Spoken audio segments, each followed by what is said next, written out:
Hello everybody, this is Franco Fish, and I'm going to be running a Let's Play of FTL Faster Than Light.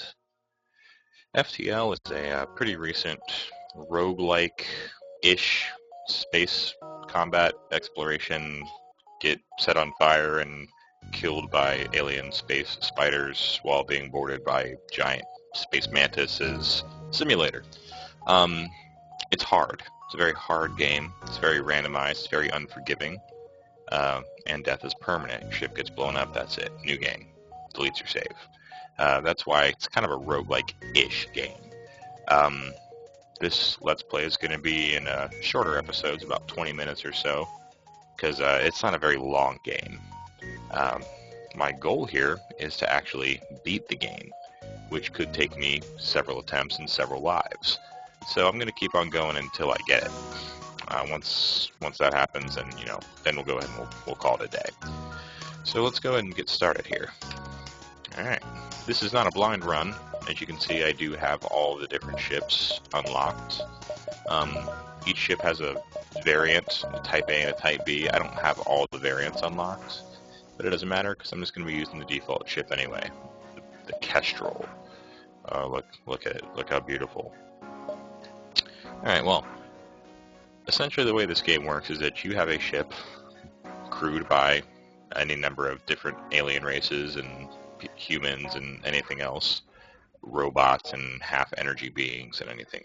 It's kind of a very Star Trek-y sort of setting, and you pilot your ship across the vast reaches of explored and unexplored space, trying to deliver some critical information to the Federation, who's under attack by the rebels and blah blah blah, whatever. Throwaway plot, essentially. The game is really about jumping to areas of space and getting completely railed by a random dice roll and having to restart from the very beginning. Losing is fun. It's kind of like Dwarf Fortress in that regard. It's more about glory than actually winning the game. So what we're going to do here is we're going to go over the ship systems that you have, what's provided to you at the start of the game, and how to get better options. So first thing to look at here is that you have a ship layout. It has all your different rooms. All the different systems that your ship has installed are actually in rooms. You physically need to go there to operate them with a person, and they can be damaged by enemy fire, which is a huge part of the game. Excuse me. So starting here on the left side, we have the little S here. That is your shield system. Shields are pretty important in the game because they block laser and beam fire. Every 2 points that you have in your shield stat will actually give you a full layer of shield protection. You can get up to 4 maximum by fully upgrading it and powering it.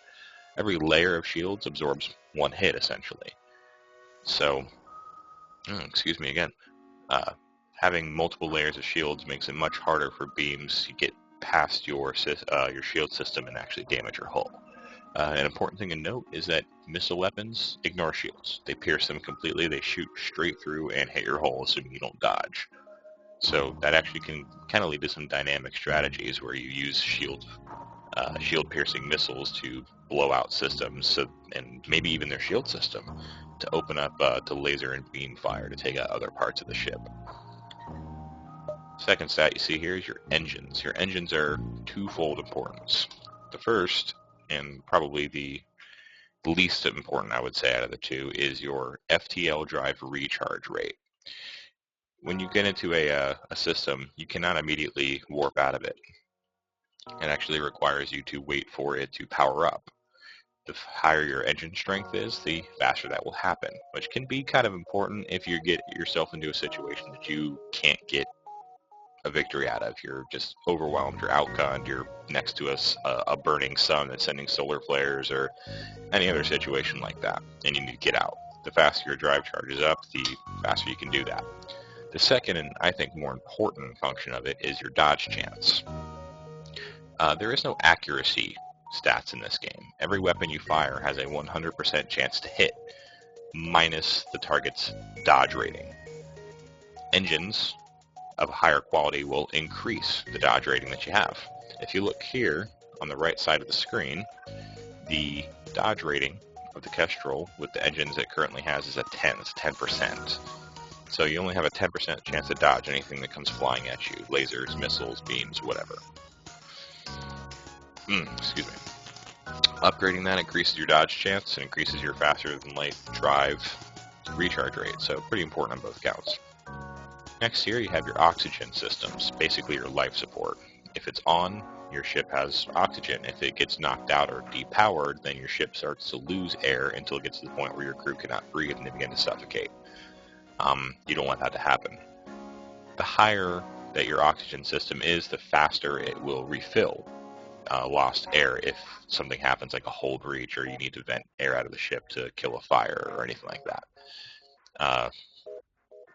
I usually don't upgrade that because I tend to find weapons and other things are more important, but that's just me. Speaking of weapons, the next stat you see here is your weapon systems, your weapon control.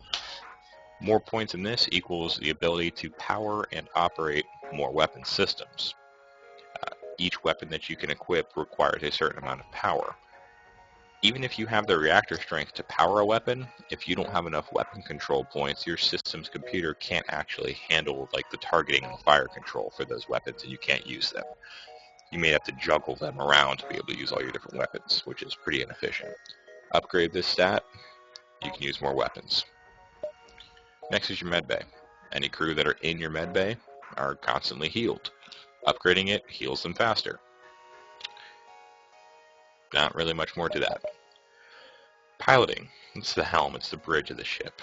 You're pretty much always going to have somebody here because if you don't, you can't dodge anything. You have 0 evasion if it's not being manned by a crew member. You also can't jump unless someone's there to actually press the button to jump. Upgrading this gives you an autopilot system in your cockpit there, which can give you up to half of your actual evasion value while it's being unmanned. I really don't see a reason for ever upgrading this because you're pretty much always going to have someone in that helm system. Otherwise, you're just wasting your time. Next here, you got the sensor system. Looking at our ship layout here, you can see that all the rooms are lit up white and visible. That's because of the sensors. They let you see the inside of your ship. If the sensors get knocked out, every room that's not occupied by a person or a crew member becomes black. You can't see what's going on in there. That doesn't sound like it's a big deal until you have fires on your ship and they're spreading and you don't know where they are. Or a missile punches a hole into the side of your ship and you're leaking oxygen and you don't know where it's from. Or someone sends a boarding party of giant space mantises or psychic slugs that come and kill you and you don't know where they are or where to respond. Sensors are pretty important in that regard. Upgrading them allows you to actually see this ship layout that you're looking at, but on the enemy vessel. You can see inside where their crew members are and what they're doing. You can see if there's any fires or hull breaches or anything like that. It really helps you plan your assault a lot better. Last system here is your door system.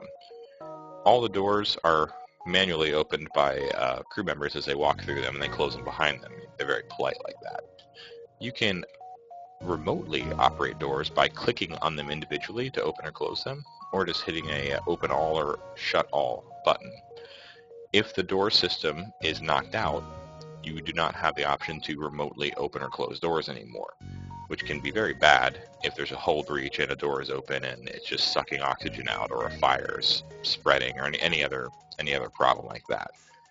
Upgrading the door system upgrades them to heavier blast doors, which cannot be opened by enemies. They must physically beat through them if they decide to board your ship. It also helps fires from spreading, or helps keep them from spreading, rather, so you can buy yourself more time with that. Upgrading them again just makes them even tougher to get through. Okay, looking down here, you see we come equipped with 2 standard weapons, the Artemis missile and the Burst Laser Mark II. The Artemis missile is a pretty standard missile launcher. It uses up one of your missiles, obviously, per shot, pierces through all the shields, and does 2 damage per hit, which is pretty nice for a starting weapon. It's really good to knock out any systems right at the start of the fight before they can really do anything to you. Burst Laser Mark II is a burst fire laser weapon. It fires 3 shots. Each one of those shots does 1 damage. So it does more damage than the Artemis, but it has 3 chances to miss, and it does not pierce shields. It can drop shields for sure. You can hit the shield with the laser and knock it out, and then the last 2 shots will punch through. but it's not quite as efficient to do it that way, plus considering the dodge chance. The main strategy you're probably going to be seeing me use most of the time is I'm going to be firing my Artemis missile at their shield systems to blow their shields up so that I can follow through with a full power burst laser barrage that they can't block to try to knock out their weapon system usually, so they can't fire back at me. At that point I can pretty much just pick them apart.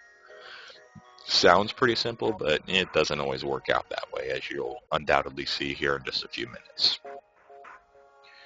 Here's my crew members. I start off with 3 humans, Starger, Fleishy, and Giles. I'm going to go ahead and rename them because that's ridiculous. I'm going to go ahead and name this guy Franco. That's me. He's going to be the pilot and the captain of the ship. Next guy I'm going to have here is going to be Gishin. Gishin is a very good friend of mine. He has a couple of videos up on YouTube himself. Lots of League of Legends, things like that. Pretty cool stuff. You should check it out. Last guy here is going to be another one of my friends, Revenant. And his name does not fit completely, so he's just going to be Revenant. Dot. And I can rename my ship as well. It's called the Kestrel. Let's call it the USS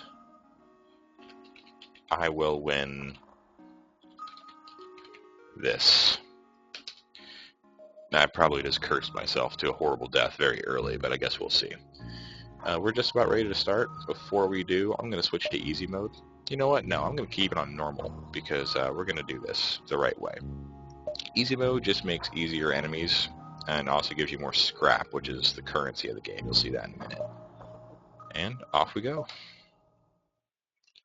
This just kind of explains the plot and gives you a little tip here. You get a score at the end of the game, whether you win or die. It's just points. It doesn't really matter much unless you just want to keep your own score. Okay, so looking at what we have here, you got your hull points up here at the top of the interface. That's your HP. If it drops to 0, you die. Your ship blows up. Don't want that to happen. Here's your shield strength. You see there's 4 spots. I've only got 1 full at the moment because I've only got 1 shield layer. Every 2 dots of shield gives you a shield layer. If you unpower the shields or they get knocked out, you'll see that they're gone. I just don't have them anymore. Turning them back on takes a second for them to actually recharge and go back up. That's kind of critical in combat, to have your shields regenerate as fast as possible. Over here you'll see that we have your fuel. Every fuel point you have allows you to make 1 jump. This is your map here. Each of these little connections is a jump. We'll get back to this in a second. This is your missile stores. Every missile or bomb that you use requires a missile. Obviously, it's ammunition. Drone parts. Drone parts are essentially ammunition for drones that you may deploy, be they point defense drones or anti-ship beams or boarding drones that you can send at the enemy ship, or repair drones. Any different amount of drones that you can use require those to deploy them, in addition to power and system strength. Here is your scrap total. Scrap is the currency of the game. It lets you buy things from shops. It also lets you buy things from NPCs that you may encounter that have a little shady deal on the sly. It also, and most importantly, allows you to upgrade your ship. Here is the upgrade menu. The name of your ship's here. All of your current systems are here, along with their levels and costs for upgrades. Here's subsystems. You can upgrade those just like you can at the top. And this here is your reactor. Your reactor is very important. It's the power generator of your ship. You upgrade the amount of green dots you have of power to actually power your systems, as redundant as that sounds. If you look down here, you'll see here that I have 3 power sitting here, not doing anything. That's going to go to my weapons. Get my weapons charged up and ready to go. You'll actually see, if you look on the side of the ship here, when I activate them, they physically move out and they're ready to go. That's actually a pretty important thing because you can use it as an indicator of what ship weapons the enemy has ready to go. If you shoot his weapon systems and don't completely knock them out, watch which weapon deactivates and you'll know what to expect. If you still got missiles coming at you, or if it's just going to be some lasers or a tiny little ion blast. You'll see my engines here are level 2. I don't have enough power to actually power them though at the moment, so my evasion's only at 10%. So first thing I'm going to do is I'm going to depower my medbay and transfer that energy over to the engines, which increases my evade to 15%. I don't need the medbay on at all times. I really just need it when I'm getting shot at or my people are dying, so I'm not going to worry about that until I need it. Controlling your crew is just like kind of any real-time strategy game. You can select them by this, you can click them individually, and you just right-click to move them. You can also select them from here. I'm going to go ahead and keep myself with that nice cushy captain's chair in the front. I'm going to get Gishin back here on the weapon systems, and I'm going to keep Revenant here on the engines. Now, manning a system does two things. First of all, it allows you to repair it if it gets destroyed or damaged. The second and most important thing is that it gives you a bonus. If you look at the evasion, you'll see it's 20%. Well, if I were to move Revenant out of the system, he's no longer manning it, and it's only a 15% evasion. Him being there, he's basically trying to get everything he can out of the engines and give me a better evade chance. With Gishin over here, he's actually giving me a 10% faster charge rate of my weapons, which is very handy. Makes me be able to shoot much faster. Me at pure piloting, I'm giving an evade percentage chance as well. So I think we're just about ready to go here. I think we're all set. Yeah, let's go ahead and do our first jump. This is the jumping map here. The beacon map is what it's called. It's just kind of an interface that shows you where you can go and what you can do. It shows you all the nodes that are near you. Nodes are just stars or planetary systems that you can go to. It tells you also what's going on there on a general level. These are distress beacons. Somebody is in trouble. So let's go save them. Let's go take a jump there. Alright, every time you enter a new system, it pauses the game automatically for you so that you don't get screwed. So as soon as I arrive here, I'm getting shot at. It was a trap. Some pirates were totally setting up shop here, put up a distress beacon hoping some boob like me would show up and fall into their trap. So here I am. My first enemy ship encounter. You see his interface over here is pretty similar to mine. It shows the different systems that he has. It shows his layout. I can't see what's inside and what's happening because I don't have good enough sensors, but I know where things are on his ship. He has 1 dot of shields and much lower hull strength than I do, which is fortunate. So my weapons here are powering up. Just gotta wait for them to charge up before we can start actually firing crap at each other and blowing each other up. He's probably gonna get the first shot off on me, they usually do. Yep, here comes the laser now.